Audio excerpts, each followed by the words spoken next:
마태복음 8장 5절부터 13절입니다. 같이 읽겠습니다.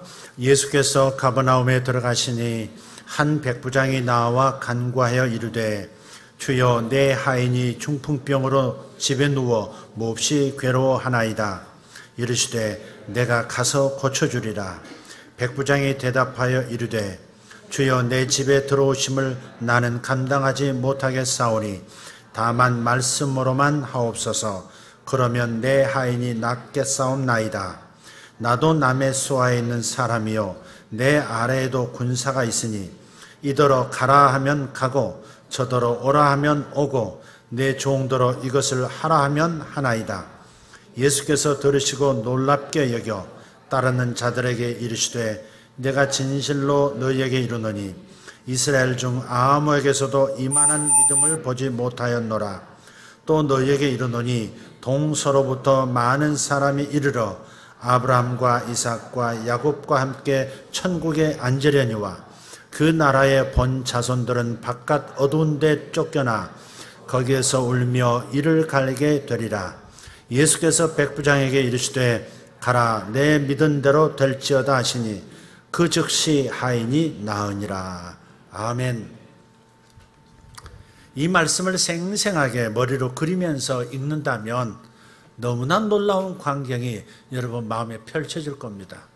그냥 눈길 따라 문자를 읽지 마시고 마치 현장의 목격자처럼, 그 기적의 현장의 목격자처럼 성경을 읽으신다면 여러분의 믿음은 상상 외로 빠르게 성장할 것입니다. 오늘 말씀의 제목은 작은 믿음, 큰 믿음입니다. 오늘 성가대 찬양이 우리가 믿음을 잃어갈 때 우리를 인도해 주시고 지켜주시는 하나님이라는 후렴구가 계속해서 나왔습니다. 오늘 또 대표기도 하시는 분도 기도할 때 믿음이 흐려지고 믿음이 약해진 분들을 위한 중보의 기도도 있었습니다. 따라서 저는 그렇게 느껴집니다. 오늘 믿음에 관한 주제로 설교하는 것이 하나님의 인도하심이 분명하구나, 그런 느낌이에요. 주님께서 이렇게 인도하셨다면 우리가 좀 더 나은 믿음, 좀 더 성장한 믿음으로 점핑할 수 있는 기회가 오늘 열린다, 그렇게 믿어도 좋겠습니다. 여러분도 동의하십니까? 우리가 믿음을 표시할 때, 묘사할 때 자주 쓰는 표현이 있습니다. 믿음이 좋다, 믿음이 굳세다, 저 사람은 믿음이 참 훌륭하다. 또 반대로 믿음이 약하다, 믿음이 좀 희미하다, 믿음이 시원치 않다. 좀 심합니까? 네, 여러분은 어떤 단어에 조금 반응을 하십니까? 전자인 줄 믿습니다. 믿음이 좋다, 믿음이 굳세다, 믿음이 훌륭하다. 이게 우리의 고백입니다. 할렐루야. 성경의 표현도 비슷합니다. 약한 믿음이 있고요, 굳센 믿음이 있다고 말씀해요. 또 약했던 믿음이 강해지기도 하고 또 반대로 강한 믿음이 약해질 수도 있습니다. 그런데 우리는 약한 믿음에서 강한 믿음으로, 작은 믿음에서 큰 믿음으로 나아가야 하는 것입니다. 왜냐하면 하나님께서는 이렇게 말씀하세요. 히브리서 11장 6절에서 믿음이 없이는 하나님을 기쁘시게 할 수 없다. 믿음이 없이는 하나님을 기쁘시게 할 수 없다. 이게 성경에 명확하게 명시되어 있어요. 그래서 우리가 믿음이 약한데 머무르면, 작은데 머무르면 되지 않습니다. 우리는 반드시 믿음이 강하고 믿음이 큰 쪽으로 넘어가야 합니다. 왜? 주님을 기쁘시게 함이 더 커지기 때문에 그렇습니다. 또한 믿음이 있는 곳에 하나님의 역사도 있습니다. 하나님은 모든 것을 준비하셨습니다. 그러나 믿음이 있는 수준만큼만 역사하십니다. 그렇기 때문에 우리 믿음의 크기가 커지는 것을 우리는 가장 큰 소원으로 여겨야 하는 것입니다. 당장의 어떤 문제를 해결하고자 하는 그 숙제들이 있고 난제들이 있지만 그럼에도 불구하고 우리가 먼저 준비할 것은 믿음의 크기가 커져야 한다는 것입니다. 그래야 내 난제들이, 내 문제들이 돌파가 일어나고, 그리고 하나님의 응답이 빠르게, 더 크게, 주님의 풍성케 하심이 더 충만하게 빠르게 나타난다는 것입니다. 그래서 믿음이 없이는 하나님을 기쁘시게 하지 못하나니, 하나님이 계신 것과 하나님 앞에 나오는 자는 반드시 그가 계신 것과 그가 자기를 찾는 자들에게 상을 주신 이심을 믿어야 할지니라 그랬어요. 믿음이 해답입니다. 큰 믿음이 해답입니다. 할렐루야. 제가 가끔 여러분에게 드리는 비유가 있습니다. 기차는 저 도라산역을 통과해서, 그리고 평양을 지나 저 신우주를 통과해서 압록강을 건너, 두만강을 건너 만주 땅과 시베리아와 저 유럽까지 날아갈 수 있겠지만 레일이 깔린 곳까지밖에 못 간다는 것입니다. 기차는 모든 준비가 되었지만 레일이 깔린 곳까지만 갈 수밖에 없다. 도라산까지만 철로가 깔렸으면 그 레일이 깔린 그곳까지만 가는 것입니다. 하나님의 역사도 무한 리필이 가능한 무한정한 공급이 있지만, 준비되어 있지만 우리가 믿는 것까지만, 믿는 크기만큼만 하나님의 역사를 볼 수 있다는 겁니다. 그래서 우리가 작은 믿음에서 큰 믿음으로 가야 한다는 그 부르심의 이유가 되는 것입니다. 그런데 주님께서 제자들의 믿음을 두고 자주 표현하신 게 있습니다. 너희 믿음이 작다. 그런 거예요. 제자들에게 하신 말씀이에요. 3년 데리고 다니시던 제자가 믿음이 작은 겁니다. 그래서 믿음이 작은 자들아 그렇게 하셨고, 믿음이 작은 자야 이렇게 혹격으로 이렇게 표현하셨어요. 혹격은 부르는 거죠. 믿음이 작은 자여, 믿음이 작은 자들아, 이렇게. 이게 혹격이에요. 그래서 그리스어로 올리고 피스토이, 믿음이 작은 자들아, 올리고 피스테, 믿음이 작은 자야. 여기서 앞에 붙은 올리고는 적다 혹은 작다, 이렇게 둘 다 번역이 가능합니다. 하지만 주님께서 믿음에 대해서 말씀하실 때는 양보다, 즉 질보다는 크기를 염두에 두신 것 같아요.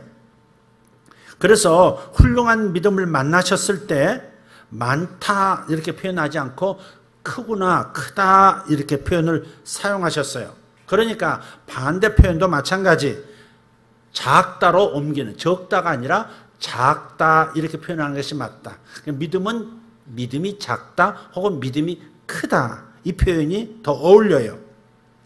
한 번은 예수께서 제자들과 함께 배를 타셨는데 갑자기 돌풍이 일어난 겁니다. 이스라엘 가보시면 이렇게 갈릴리 호수가 있어요. 이스라엘 땅에서는 가장 큰 호수 중에 하나입니다. 두 개의 큰 물이 있는데 하나는 저 아래 사해가 있고 죽음의 바다죠. 저 위에는 생명의 바다, 갈릴리 호수가 있어요. 호수임에도 바다라고 부르는 까닭은 너무나 큰 물이 거기에 고여있기 때문에 그런 겁니다. 그래서 거기 가보시면, 갈릴리 호수를 가보시면 분지 형태라는 걸 알게 되어 있습니다. 화산 폭발 지각 변동이 있었고 그 깊이 파인 곳에 갈릴리 호수를 형성하고 있고, 그 호수 주변은 높은 산맥처럼 분지가 형성이 되어 있어요. 산들로 둘러싸인 공간, 깊은 공간, 그게 분지잖아요.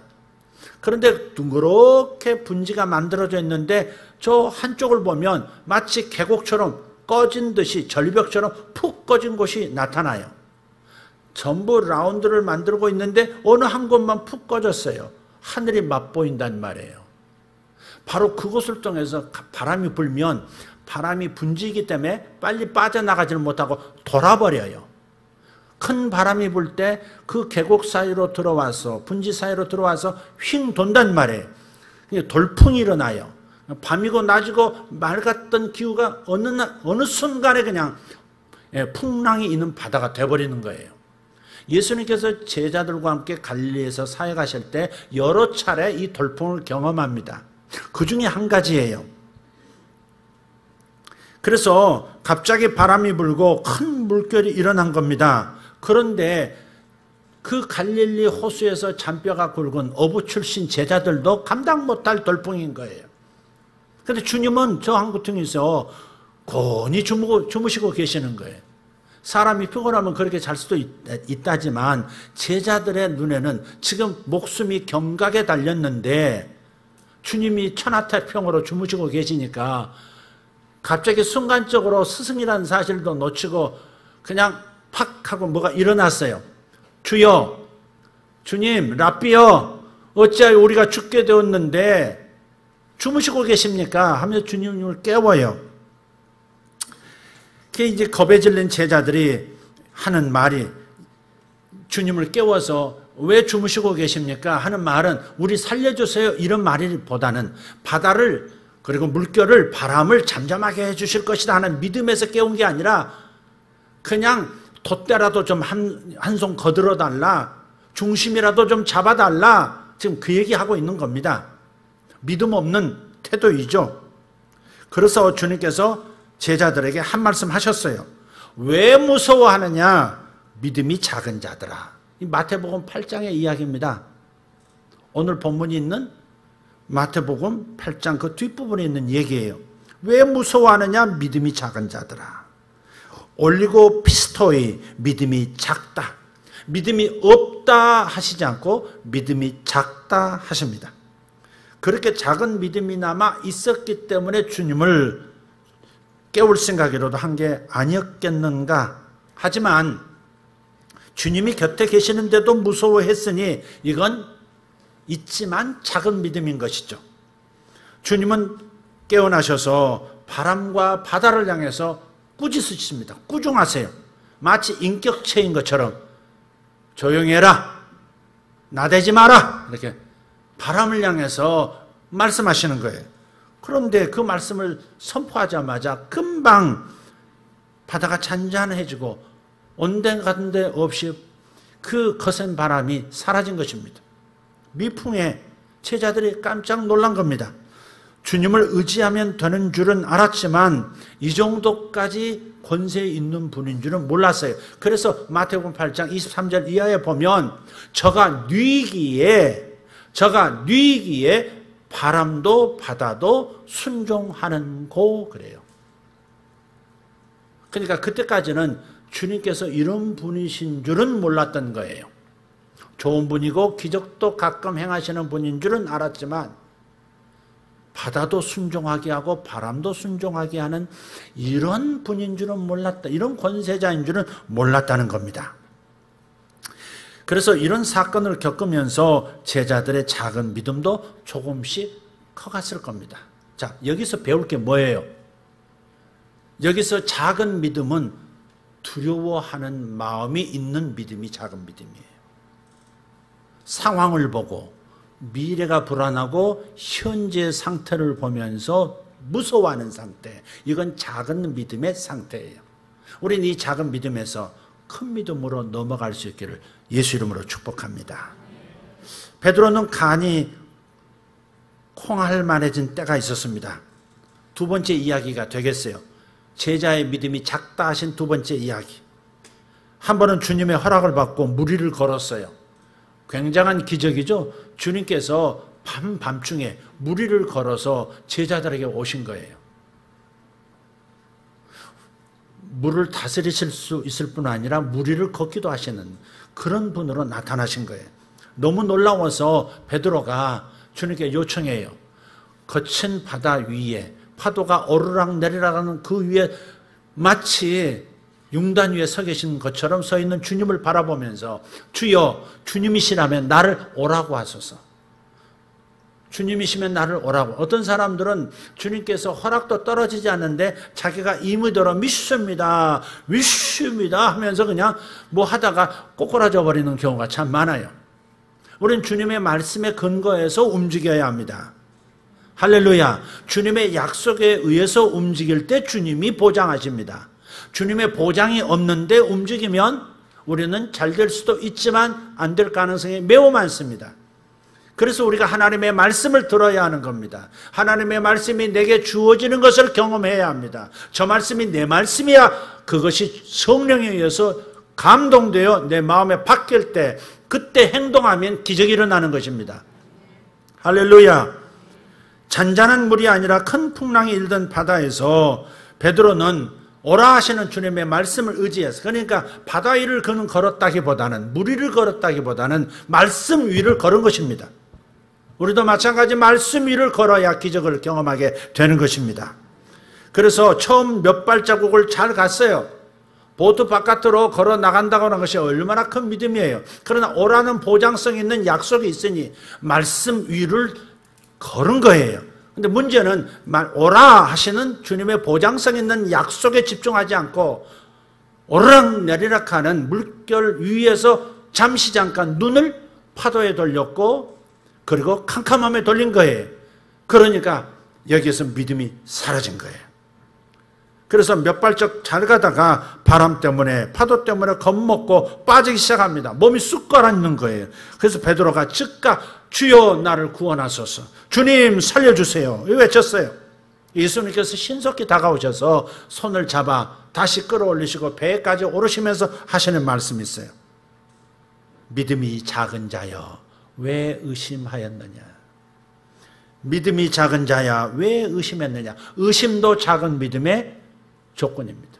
의심하는 사람은 기도하면서 의심하고 행동하면서 의심하고 사업하면서 의심하고 기도하면서도 의심하고 의심하면서 나아가는 사람, 의심하면서 믿음 생활하는 사람, 작은 믿음의 사람들입니다. 두려워하면서 믿는 사람 작은 믿음, 의심하면서 믿는 사람 작은 믿음. 베드로는 정말 간이 콩알만 해졌을 거예요. 주님은 믿음이 작다고 나무라십니다. 의심했다는 말은 믿음이 흔들렸다는 말이에요. 큰 바람이 흔든 것은 베드로의 몸이 아니라, 파도가 흔든 것은 베드로의 몸이 아니라 그의 믿음이었습니다. 그러나 잠시 흔들렸지만 믿음이 없는 것은 분명히 아니었죠. 바다로 걸어간 것부터가 믿음이었고 잠시 흔들렸을 때 즉각적으로 주님의 이름을 부르면서 도와달라고 손을 내미는 것도 바로 믿음이에요. 그러나 그런 믿음의 수준에 멈추지 말고 계속 성장하는 믿음으로 가야 하는 것입니다. 가끔 흔들리기도 하고 때로 불신앙처럼 보이기도 하지만 올바른 대상, 올바른 내용을 가진 참 믿음은 우리 안에 이미 있습니다.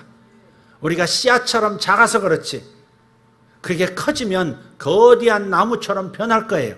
거대한 나무처럼 변한 큰 믿음, 거기에 이르기까지 이 작은 씨앗에, 이 작은 믿음에 물 주고 잘 보호해서 그 성장한 나무로, 큰 믿음으로 가야 합니다. 이 말씀, 이 믿음을 키우려면 계속해서 말씀을 듣고 말씀을 믿는 훈련을 하셔야 하는 것입니다. 할렐루야. 여러분 꼭 그렇게 하시길 바랍니다. 자, 두 사례를 들었습니다. 믿음이 작은 자야 하는 제자들에 대한 책망, 또 왜 의심하였느냐, 믿음이 작은 자였던 베드로에 대한 이 이야기, 두 가지는 작은 믿음을 얘기했지만 이제 이런 믿음도 있습니다. 큰 믿음을 칭찬해 주시는 이야기도 나타납니다. 그건 역시 두 가지입니다. 첫째는 가나안에 살고 있던 그리스 여인입니다. 헬라 여인이라고 나와 있어요. 그리스입니다. 가나안 땅에 이주해 와서 사는 그리스 여인이 딸이 귀신 들렸어요. 그래서 이 귀신 들린 딸이 불에도 뛰어들어가고 물에도 뛰어들어가는 겁니다. 인지가 약한 애들조차도 좀 뜨거운 거 손 한번 맛보면 다시 되지 않으려고 합니다. 물 한번 먹으면 다시는 물가에 가까이 가려고 하질 않습니다. 제가 갓난아이 때 목욕탕에서 한번 뒤집어진 적이 있거든요. 엄마가 얌전히 앉아있으라 했는데 일어나고 나대다가 탕 속으로 그냥 빠진, 거꾸로 박힌 거예요. 얼마나 뜨겁습니까? 옛날에는 또 물이 얼마나 또 더럽습니까? 우리 어렸을 때는, 우리 학생 때는 때들이 막 이렇게 워낙 못 닦고 그러니까 딱 들어오면 저절로 살짝만 움직여도 떼들이 저절로 김말이들이 쫙 뜹니다. 그러면 이제 물을 자주 바꿔주면 되는데 또 아끼느라고 이 목욕탕 주인이 바꿔주지도 않습니다. 그래서 소리칩니다. 때 걷어줘요. 이렇게 소리쳐요, 손님이. 그러면 잠자체 같은 걸 싹 가지고 나타납니다. 그리고 싹 걷어갑니다. 그리고 내 쪽으로 오는 남의 때 후 붑니다. 서로 밀기 작전 열심히 합니다. 그 속에 빠졌습니다. 그리고 나서는 다시는 목욕탕에서 그 근처에, 탕 근처에 가지도 않는 그 기억이 있습니다. 깐난인데 제가 기억력이 매우 좋습니다. 그런데 물에도 그냥 들어가지, 그냥 불에도 그냥 손을 대고 몸을 던지지, 이거 귀신 들리지 않고서는 할 수 없는 일입니다. 똑똑했던 딸인데 자기 몸을 아무데나 던지는 거, 이거 귀신 들림 현상입니다. 귀신 들림이 왜 나타납니까? 귀신 들렸다는 말은 귀신이 속에 들어왔다든지 귀신이 강하게 역사하는 것을 귀신 들림이라고 얘기합니다. 보이지 않는 세계의 악한 영들이 사람을 장악하면 그렇게 됩니다. 주인이 누구냐에 따라서 집의 때깔이 달라지듯이 하나님이 나를 주인 삼으시면 그러면 나는 건강하고 아름답고 그러면 맑은 정신으로 살게 되어 있습니다. 그러나 악한 영이 들어오면 내 모든 삶이 피폐해지고 더러워지고 악해지게 되어 있습니다. 그런데 귀신이 찾아오게 된, 내 집 인양 찾아오게 된 까닭은 내가 불러서 그렇습니다. 의식적으로 귀신아 오라 이렇게 부른 거 아닙니다. 뭐 어떻게 부른 거예요? 자기가 그런 생각을 반복해서 마귀와 주파수가 맞는 생각을 반복해서 하게 되면 그러면 초청하는 것이 되는 것입니다. 계속해서 우울한 생각을 합니다. 계속해서 슬픔을 떨고 버리려고 하지 않고 극복하려고 하지도 않고 제거하려 하지 않고 슬픔을 당연하게 안고 사는 것, 그것은 바로 그 슬픔의 영을 불러들이는 결과가 되는 것입니다. 그래서 우울증에 빠지는 겁니다. 우울증이 다 귀신 들림이라고 말할 수는 없습니다. 호르몬의 작용에 의한 것일 수도 있지만 많은 경우에 우울증은 귀신이 역사합니다. 그래서 우울증 걸린 사람이 자살로 들어가기도 하는 것은 바로 죽음의 영이 와 있기 때문에 그런 것입니다. 그러니까 자꾸 부정적이고 자꾸 의심하고 자꾸 원망하고 탓하고 좌절하고 절망하고 그리고 우울하고 이런 생각을 가진 사람들은 뭐예요? 그런 주파수를 가진 더 강한 세력 귀신을 초청해서 결국은 신경계를 장악당하고 뇌도 장악당해서 불 속에도 던져주고 물 속에도 던져버리고 생명을 잃게 만들고 삶을 파괴시키는 마귀의 농간에 넘어가는 것입니다. 이 가나안 여인, 이 불쌍한 여인의 딸이 그런 지경에 빠진 겁니다. 아마 애인에게 버림받았을까요? 무엇 때문에 귀신 들려버렸을까요? 잘은 여기 정확하게 나오지 않지만 어떤 상처로 인해서 귀신 들림의 현상이 나타났고 이제는 목숨까지 위협받는 상황이 된 것입니다. 그래서 이 불쌍한 자식이 딸을 위해서 가나안 여인이 예수의 소문을 듣고 찾아온 거예요. 집회 장소에 찾아왔어요. 우리 딸을 고쳐달라고 소리칩니다. 환자들도 많고 또 주변에 그의 말씀을 들으려는 군중이 많으니까 여인의 힘으로서 가까이 다가가기가 어려웠을 겁니다. 근데 외쳐요. 우리 딸을 고쳐주소서. 귀신 들린 내 딸을 고쳐주소서. 주님은 대꾸도 하지 않으시는 거예요. 충분히 들었을 만한 거리인데. 그런데 주님은 대꾸도 하지 않습니다. 나중에는 제자들이 집회가 방해가 되니까 예수님께 나와서 얘기합니다. 저 여인을 보내소서 그래요. 저 여인을 보내소서라는 말은 그냥 저리 쫓아버립시다 그 말이 아니라 고쳐서 보내시지요 그 말입니다. 그 여인을 대신해서 주님께 청원한 거예요. 그런데 주님께서 역시 묵묵부답. 그 여인이 물러간 게 아니에요. 충분히 분위기를 감지했을 법한데도 여인은 물러가지 않고 그 군중을 뚫고 제자 사이를 뚫고 직접 주님 앞에 나와서 주여 내 딸을 불쌍히 다윗의 자손 예수여 내 딸을 불쌍히 여기소서 그렇게 얘기합니다. 다윗의 자손이라고 한 점을 주목해야 합니다. 그런데 예수님께서 대꾸도 안 하시던 그분께서 이번에는 정말 깜짝 놀랄 말을 하십니다. 너는 개다 그렇게 말씀하세요. 그때 당시 이스라엘 사람들은 우리만 선민이라고 생각했어요. 맞아요. 선민이에요. 그때 당시 이스라엘만 선민이었어요. 하나님은 이스라엘의 하나님이었고 성경 말씀도 이스라엘만 가지고 있었고 구원이 이스라엘에만 있었어요. 성전도 이스라엘에만 있었어요. 그런데 이스라엘 사람들이 자신들을 통해서 하나님이 이방을 섬기라고 하는 그 하나님의 더 확장된 하나님의 계획을 이해하지 못한 채 우리만 선민이다. 너희들은 선민이 아니니 인간도 아니다. 개에 불과하다. 하나님이 없는 인간은 개다. 이렇게 해서 이방인들을 다 개로 여긴 거예요. 그런데 예수님께서 이스라엘 사람들의 편협된 그 생각을 그대로 자신도 말씀하시는 거예요. 이게 깜짝 놀랄 일이다 이 말이죠. 예, 자녀에게 줄, 이스라엘에게 줄 빵을 개에게 줄 수 없다 이렇게 말씀하신 거예요. 그러니까 너 개 맞아. 개에게는 나 못 줘. 이렇게 탁 멸시하신 거죠. 아주 모욕을 주신 것입니다. 그런데 더 놀라운 것은 이 여인의 반응입니다.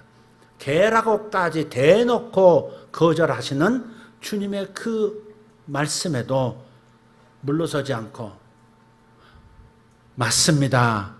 맞는 말씀입니다. 그렇지만 개도 주인의 상에서 떨어지는 부스러기를 먹나이다. 부스러기라도 먹을 수 있는 개라도 줬사오니 부스러기라도 주시옵소서.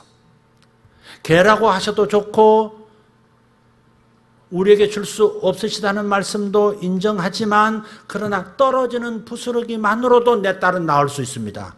그렇게 고백한 거예요. 그래서 주님께서 이렇게 말씀하세요. 내 믿음이 크도다. 내 믿음대로 될지어다. 선포해요. 그 시간에 떨어져 있던 딸에게서 귀신이 나갑니다. 물론 이건 나중에 확인하고 기록된 이야기입니다만은 그 시간 먼 곳에 떨어져 있던 귀신이 떠나가는 거예요. 그러니까 주님께서 원격 치료하신 겁니다. 여러분은 여기서 기도하지만 지구 반대편에서 응답이 오는 줄도 믿습니다. 이걸 물리학적인 언어로 한번 표현해 보면 양자 얽힘이라고 그래요. 이런 거 양자 얽힘. 여기서 원자 하나 함께 원자 하나를 반으로 쪼개 가지고 더 작은 단위의 밀입자로 쪼개서 지구 반대편에 놓고 혹은 저 달에 가지고 가고 이 지구에서 뭔가를 건드리면 흔들리게 하면 지구 반대편에 있었던 혹은 달에 있었던 그 반쪽의 원자 밀입자가 동시에 흔들린다는 거예요. 동시에 똑같이 이렇게 움직이면 이쪽 움직이고 아래로 하면 아래로 움직이고 참 요술 같다는 거죠. 그것을 아인슈타인은 유령현상이라고 그랬어요. 원자의 유령현상. 알 수 없어요. 가까이 영향을 미칠 수 있는 곳에서 뭔가 현상이 전이가 된다는 것은 이해가 되지만 지구 반대편에 그 작은 밀입자가 서로 함께 있었던 밀입자가 떨어져 있다고 같이 반응한다고 하는 것은 이게 놀라운 현상이다 이 말이죠. 물리학적으로도 주님의 원격 치료에 대한 이해를 우리가 받아들일 수 있도록 하는 증거들입니다. 이게 여러분 이런 걸 얘기해도 믿음이 생긴다 또 그건 아니지만 어쨌든 우리의 이해를 돕기 위한 물리학계의 새로운 발견들인 것은 틀림없습니다. 어쨌든 예수께서 말씀하시는 순간에 귀신이 나갔다 이 말이죠. 뭘 말하는 거예요? 다윗의 자손 예수여. 그러니까 주님께서 내 믿음이 크도다. 내 믿음대로 될지어다. 큰 믿음이라고 칭찬한 것은 뭐냐? 무엇이 큰 믿음이냐? 무엇이 큰 믿음입니까? 주님이 누구신 것을 아는 것, 그것이 큰 믿음입니다. 주님이 누구시냐, 예수가 누구시냐를 아는 것이 큰 믿음이에요. 여러분 마음에서 믿음이 막 커지는 느낌이 있어야 큰 믿음이 아니고 주님이 누구시냐 하는 거예요. 아, 그분은 하나님이시다. 하나님으로서 인간이 되어 이 땅에 오신 분이시다. 우주 만물을 만드신 분이기 때문에 무엇이든지 명령하면 그대로 된다. 그것을 아는 것, 그것이 큰 믿음의 기초입니다. 두 번째, 무엇이 큰 믿음이냐? 주님이 누구신지를 알았다면 그분이 죄를 용서해 주시는 분임을 알았고 그분이 하나님이심을 알았고 그분의 말씀 한마디에 천지가 응할 수밖에 없는 전능자이심을 알았다면 나는 누구인가 나의 정체성을 알게 되어 있습니다. 나는 그분 앞에서 죄인일 따름이요. 나는 하나님의 능력 앞에서는 아무것도 아닌 존재요. 주님을 의지하지 않고서는 아무것도 할 수 없는, 주님이 도와주시지 않으면 손가락 하나도 까딱할 수 없고 내 생명을 유지할 수 없는 존재임을 깨닫는 겸손, 이것이 바로 큰 믿음의 기초인 겁니다. 다시 정리합니다. 이 가나안 여인을 통해서 우리가 배우는 것은 뭐예요? 주님이 누구시냐를 알게 되는 것이 큰 믿음으로 가는 지름길이요. 내가 그분 앞에서 어떤 존재이라는 것과 그분을 어떻게 전적으로 의지하며 살아야 하는 존재인지를 깨닫는 것, 이것이 큰 믿음으로 가는 존재입니다. 자, 그래서 이제 분위기가 확 뒤집어졌어요. 내 믿음이 크구나. 그렇게 하심으로써 여인이 한판 승한 겁니다. 그러면 패배자는 누굽니까? 여인의 딸을 장악하고 있던 귀신입니다. 마귀입니다. 그런데 뭘 두고 믿음이 크다 하셨을까? 여기서 우리가 답을 얻어야 한다는 겁니다. 뭘 두고 믿음이 크다 하셨을까? 여인의 집요함? 그것이, 여인의 끈질김, 그것이 큰 믿음이었을까요? 많은 분들이 끝까지 끈질김, 계속 포기 않고 들이대는 것, 그것이 큰 믿음으로 생각하고, 믿음이 크다. 가끔 교회에 들이대는 사람들이 있어요. 우리 교회 식구들은 아니니까 그러겠죠. 제가 여러 번 겪었어요. 어느 날 갑자기 하나님께서 이광선 목사에 가서 기도를 받으라. 가면 기도해 줄 것이다. 예언해 줄 것이다. 그렇게 들었다는 거예요. 그래서 당신은 오늘 나에게 기도해 주어야 합니다. 하나님이 말씀하셨습니다. 지금 너무너무 당당한 거예요. 그런데 상황 따라서 제가 못 해줄 수도 있고, 또 어떨 때는 안 하고 싶을 때가 있어요. 그 사람의 태도를 보고. 저 사람입니다. 마음이 일어나야 해주지. 억지 춘향으로 내가 자판기도 아니고 누르면 뭐 또르또르 굴러나오는 것도 아니고, 그러니까 언제든지 와서 당연하게 내놔야 되는 것처럼 못 해줍니다. 할 수 없습니다. 지금 때가 아닌 것 같습니다. 어떤 분은요, 그 얘기 듣고 탁 뛰어나가면서 엘리베이터에서 이 목사가 사람을 내친다! 그리고 소리치면서 가는 분이 있더라고요. 이광선 목사가 사람을 내친다! 그러더라고요. 그래서 깜짝 놀랐어요. 저렇게 반응하는 분도 있구나. 보통은, 그래요. 다음에는 안 될까? 뭐 이러지. 저렇게. 그러니까 기도를 해줬어야 될까요? 안 해줬어야 될까요? 여러분에게 맡기겠습니다. 어쨌든 집요함이 믿음이 크다고 하는 것은 아닙니다. 딸을 사랑함이 믿음이 큰 걸까요? 이 애는 딸을 사랑했죠. 먼 길을 쫓아와서 딸을 누군가가 꽉 붙들어 놓고 가둬놓고 자기는 달려온 거예요. 한 걸음에 달려왔어요. 딸을 사랑한 거죠. 딸을 사랑하는 그것이 믿음이 큰 걸까요? 아니죠. 아니에요. 네. 자, 다른 경우 한 가지 더 봅시다. 그게 오늘 본문입니다. 마태복음 8장 5절에서 13절. 믿음이 크다 칭찬을 들은 두 번째 사람, 역시 이방인이에요. 참 이상한 일이죠. 변방에 있는 사람들이 이상하게 믿음의 두각을 나타내요. 가버나움에 주둔하고 있던 로마의 군대 백부장입니다. 백부장은 100명의 수하를 둔 장교를 백부장이라고 합니다. 1000명의 수하를 뒀으면 천부장이라 그래요. 근데 로마의 군대 백부장이 지금 로마로부터 이 가나안 땅, 이스라엘 땅에 파병이 됐었는데 이곳에 거주하면서 하인을 두었던 모양이에요. 그죠? 가족도 본국에 놔두고 오면 분명히 집안일을 해야 되는, 밥하고 뭐 하는 집안일을 하인이 있었을 겁니다. 근데 그 하인이 과로였는지 뇌출혈로 쓰러졌어요. 중풍병자가 되어버렸어요. 발을 끌고 손을 오그라뜨려 이제 쓰지 못하는 사람이 됐어요. 보통 로마, 그때 당시 포악한 그 로마 장교들을 생각한다면 대다수가 이렇게 생각했을 거예요. 그 중풍병 걸린 애 집으로 돌려보내고 좀 썽썽한 놈 골라와. 로마인이 하인이 아니죠. 현지에서 구한 이스라엘 사람이든지 이스라엘 영역에 사는 이방인이든지 그럴 겁니다. 그래서 하대할 수 있고 갑질할 수도 있는데 그렇게 하지 않고 하인이 불쌍해서 나를 위해 섬기다가 저렇게 됐으니 어떻게 하면 좋노. 그래서 그 하인을 살려보겠다고 백약이 무효이고 의사의 처방에 소용이 없는 그 상태에서 예수님 소문을 듣고 온 거예요. 와서 내 하인을 고쳐주소서 그런 겁니다. 자, 근데 참 이상해요. 아까 가나안 여인이 다가와서 내 딸 고쳐주세요. 하인도 아니고 딸이에요. 딸 고쳐달라는 그 절박한 불쌍한 여인에 대해서는 나는 개들에게는 못 줘. 저리가. 이렇게 모욕을 주셨던 그분께서 한 번도 그렇게 하신 일이 없어요. 근데 그 여인을 다뤄보는 하나님의 방식이 예수님의 방식이었던 것이죠. 그런데 그때는 그렇게 하시더니 이 사람도 이방인이지만 고관이라 그랬는지, 그죠? 고관이잖아요. 주님은 선뜻 가서 내가 가서 고쳐주리라 그렇게 말씀하세요. 사람은 그렇게 할 수 있어요.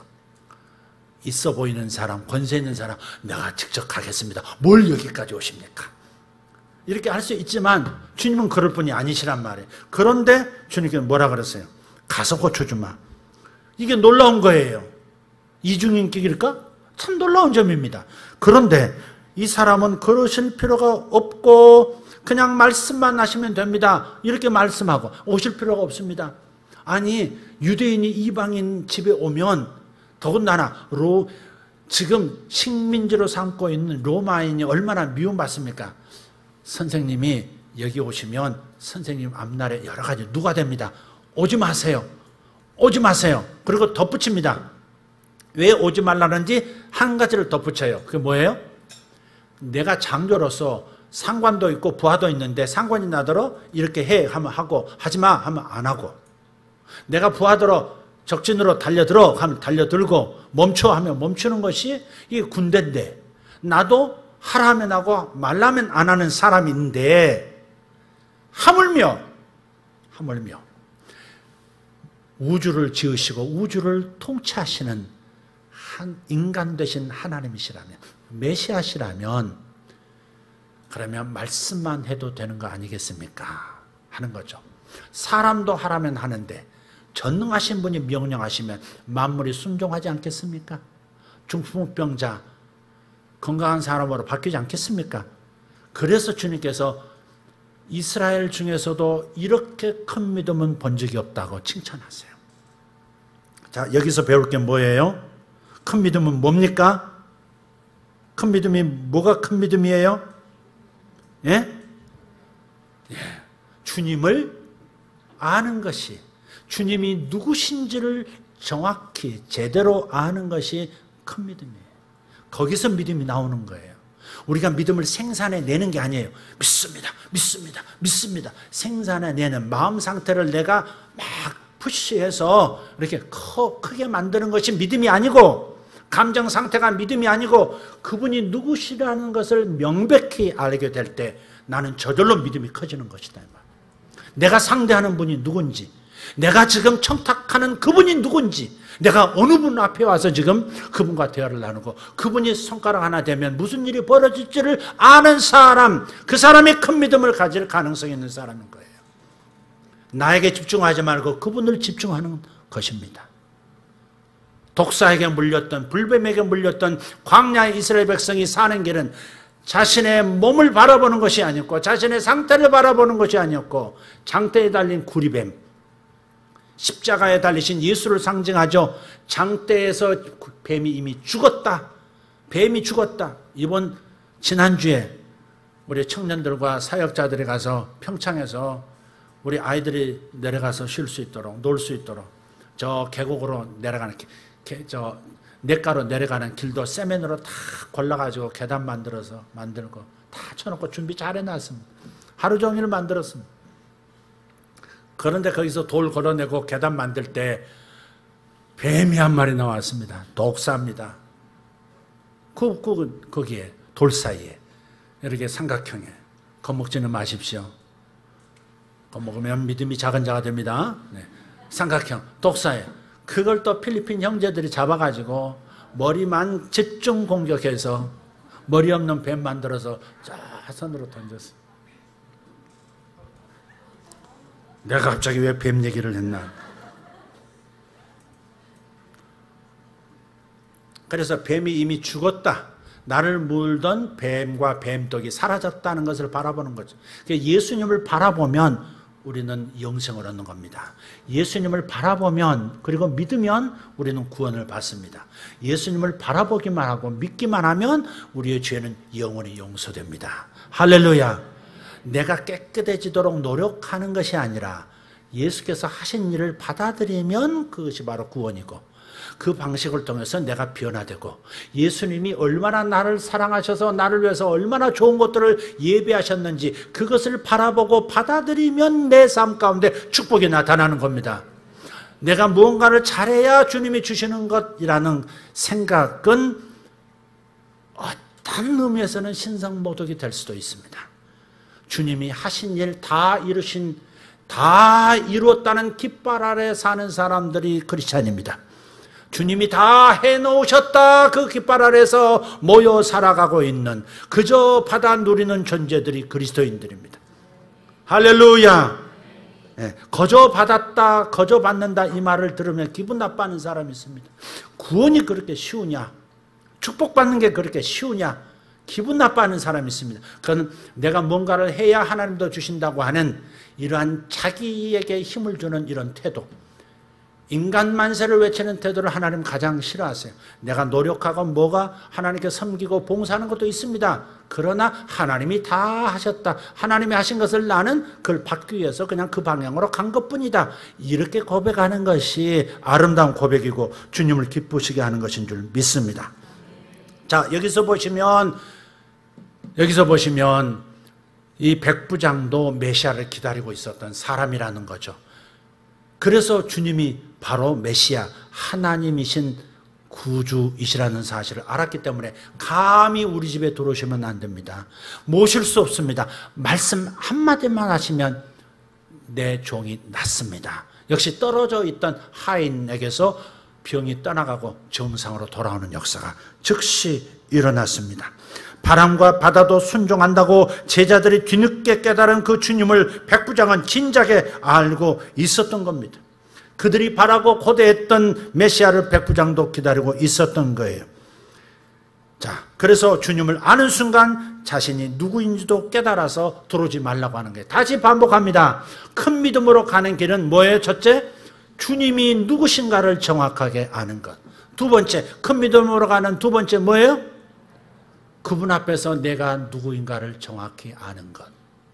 그것이 큰 믿음으로 갈 수 있고 큰 기적을 경험하고 풍성한 삶을 경험할 수 있는 근거가 되는 거예요. 할렐루야. 바로 여기에서 오락가락하지 않는 믿음, 의심하지 않는 믿음, 흔들거리는 그런 믿음이 아닌 요지부동의 믿음, 끝까지 주님이 나를 사랑하시고 내 딸을 사랑하시고 내 하인을 사랑하신다고 그렇게 믿고 주님 앞에 머무르는 태도가 나오는 겁니다. 그래서 큰 믿음으로 가는 길은 세 가지. 첫째, 주님이 누구신가를 아는 것. 두 번째, 내가 누구인가를 아는 것. 세 번째, 그렇기 때문에 흔들리지 않고 포기하지 않는 태도로 기도하는 것. 이것이 큰 믿음으로 가는 길입니다. 여러분, 큰 믿음을 가집시다. 아멘. 큰 믿음을 갖는 길은 내 안에 믿음을 주시는 말씀을 들어야 합니다. 로마서 10장 17절에 믿음은 들음에서 나며 들음은 그리스도의 말씀으로 말미암았느니라 했으니까 말씀 듣기를 게을리하지 말고 우리가 해야 할 일은 주님이 믿어질 때까지, 주님이 얼마나 크신 분으로서 역사하실 것인가를 믿어질 때까지 내가 말씀에 주목하는 것입니다. 그래서 말씀 듣기를 게을리하지 마시고 주일에 빠지는 것을 아무렇지 않게 생각하는 태도를 버리시고 항상 말씀 듣기를 사모하시고 말씀 선포자들을 위해서 기도하는 것도 여러분 게을리하셔서는 안 됩니다. 그래서 말씀 듣는 것을 가장 중요하게 여기시면 되겠습니다. 거기에서 주님이 누구신가를 알게 될 거고 내가 어떤 존재인가를 알게 될 거고 거기에서 큰 축복을 받는 요지부동의 믿음, 큰 믿음이 나오는 겁니다. 기도하겠습니다.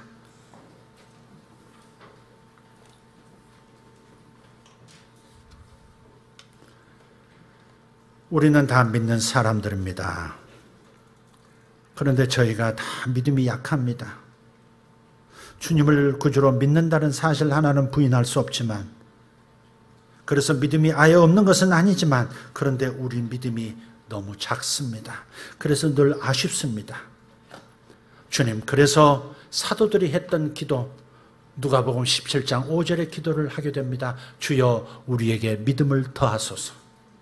주여 우리에게 믿음을 더하소서. 주님, 작은 믿음에서 큰 믿음으로 가기를 원합니다. 말씀에 집중하겠사오니, 말씀을 항상 들으려고 하겠사오니 믿음을 주시옵소서. 믿음을 크게 하여 주시옵소서. 그리하여 큰 것을 경험하게 하시고 큰 기적을 경험하여 하나님께 영광 돌리게 해 주시옵소서. 내 삶이 넓어지게 하시고 내 지경이 넓어질 수 있는 것, 큰 믿음을 먼저 얻어야 되는 것임을 믿습니다. 내 삶에 기적이 일어나고 내 삶의 난제들이 봄날의 안개처럼 사라지게 만드는 것, 그것은 큰 믿음을 가질 때인 줄 믿사오니 주님, 큰 믿음으로 가는 아버지, 이 길을 우리 성도들 모두가 걸어가게 하여 주시기를 원합니다. 감사드립니다. 오늘 이 시간 다시 한번 저들을 위해서 기도합니다. 이 시간 몸에 병이 있으신 분들 몸에 손을 얹으십시오. 자신의 몸에 손을 얹으십시오. 아무도 눈을 뜨지 마시고 주님에게만 집중하십시오. 눈을 감고 주님에게 집중하십시오. 두세 사람이 모인 곳에 나도 그들 중에 있느니라 하셨습니다. 오늘 이곳에 함께 예배하는 천사들이 와 있습니다. 주님을 수종해서 병을 고치는 천사들도 와 있고 문제를 해결하는 천사들도 와 있습니다. 주님이 명하시면 천사들이 움직일 겁니다. 어떤 이들은 주님이 친히 만지실 겁니다. 우리가 믿음으로 하는 것은 내 손에 능력이 있어서가 아닙니다. 내 손에 능력이 있어서가 아니라 병든 자에게 손을 얹은즉 나으리라 하셨으니 내가 손을 얹는 겁니다. 재정의 어려움을 겪는 분들은 여러분의 오른손에 왼손을 얹든지 두 손을 맞잡으십시오. 그러면 되겠습니다. 여러분 하는 일에 복이 임해야 하는 것입니다. 오늘 이 시간 병이 낫도록 기도하겠습니다. 오늘 이 시간 재정의 돌파가 일어나기를 기도하겠습니다. 오늘 이 시간 자녀들에게 기적이 일어나기를 기도하겠습니다. 주님, 임재하신 주님, 치아도 금으로 바꿔버리시던 주님이시여, 많은 병들을 고치셨던 주님이시여, 동일하신 성령께서 이 자리에 와 계시니 감사합니다. 예수의 이름으로 성령님 사역하여 주옵소서. 우리 힘으로 병을 고칠 수 없나이다. 완벽하게 벗어날 수 없나이다. 의사도 할 수 없는 일 주님 하실 수 있는 줄 믿습니다. 우주의 주인이신 주님, 만물을 지탱하시는 주님, 이 시간 우리 몸을 주님께서 만져주시옵소서. 병든 것을 만져주시고 건강하게 바꿔주시옵소서. 병은 떠나갈지어다. 병 속에 깃들인 악한 영들도 떠나갈지어다. 예수 이름으로 떠나갈지어다. 오늘 이 시간 병을 낫게 하심을 감사합니다. 뼈를 낫게 하심을 감사합니다. 혈관을 낫게 하심을 감사합니다. 모든 내분비 순환계를 고치심을 감사합니다. 머리를 만지시고 뇌의 신경들, 뇌런들을 고치시니 감사합니다. 아버지 하나님, 기억을 고치시고 모든 감정들을 고치시니 감사합니다. 영혼을 고치시고 마음을 고치시니 감사합니다. 몸이 깨끗하게 됨을 믿습니다. 예수 이름으로 완벽하게 나을지어다. 완벽하게 나을지어다. 떠난 줄 믿습니다. 주님, 이 시간 재정의 변화가 일어나기를 원합니다. 가난을 달고 살던 사람들, 가난의 저주를 짊어지신 예수님의 공로로, 예수님의 이름으로 선포합니다. 가난의 저주는 떠나갈지어다. 실직의 저주도 떠나갈지어다. 예수 이름으로 승전의 역사가 일어나고 사업의 커다란 성취가 일어나도록 역사하여 주옵소서. 사업에 복이 있을지어다. 직장에 복이 있을지어다. 재정의 잔고에 복이 있을지어다. 기적을 부어 주옵소서. 오병이어의 기적이 나타날지어다. 예수님의 이름으로 축복하며 기도하옵나이다. 아멘.